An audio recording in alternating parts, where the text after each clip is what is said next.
你来，你风采花盛谁来？你风风为采花似梁山泊为主。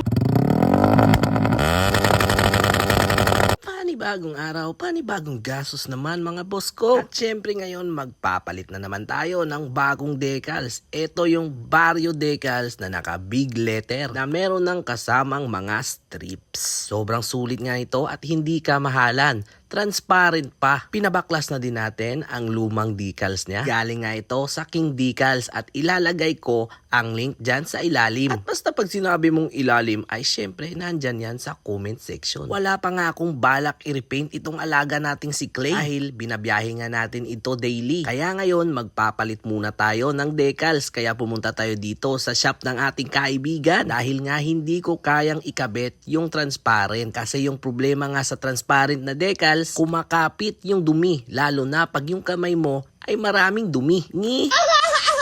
Ito palang decals mga bossing ay pang version 2 ng Click. Kinabit natin sa version 3 at kasyang-kasya nga ito. Ang nagustuhan ko pa dito ay hindi ka mahalan o di ba nakatipid ka dahil mahal ang gas pero hindi ka talaga makakataka sa panibagong gastos na naman.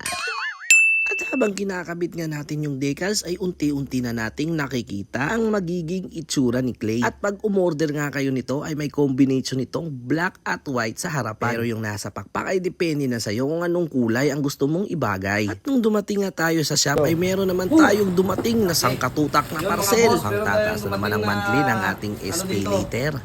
At yun nga, timing naman at hinihintay nga natin to. Ito pala yung bayled, yung mga piyesang pang bayled mga bossing. Timing na timing. At kailangan nga natin itong ikabit kasi meron tayong bagong switch na binigay ni Ayoto. Ito palang ino-open natin ay tinatawag na bracket pangkabitan ng bayled para syempre hindi sila mag-alog-alog dyan sa loob. Meron na nga din pala itong kasamang leveling. Hindi kasi set ang nabili natin at tingi-tingi nga ito. Kasi meron na tayong eyeline at winker. Kaya sayang naman kung bumili pa tayo ng set. Kaya yung ginawa ko, tiningi-tingi ko na para yung tubo sa SP later natin, tingi na rin. Meron pa nga tayong nabuksan na napakalaki naman talaga. At grabe naman sa secure yung packaging na yan. Doble-doble na. Bukhang ito na nga yung kanyang magiging housing mga bossing. At kaya naman pala ito sobrang laki. Yung kanyang housing. At saka ito yung bracket naman.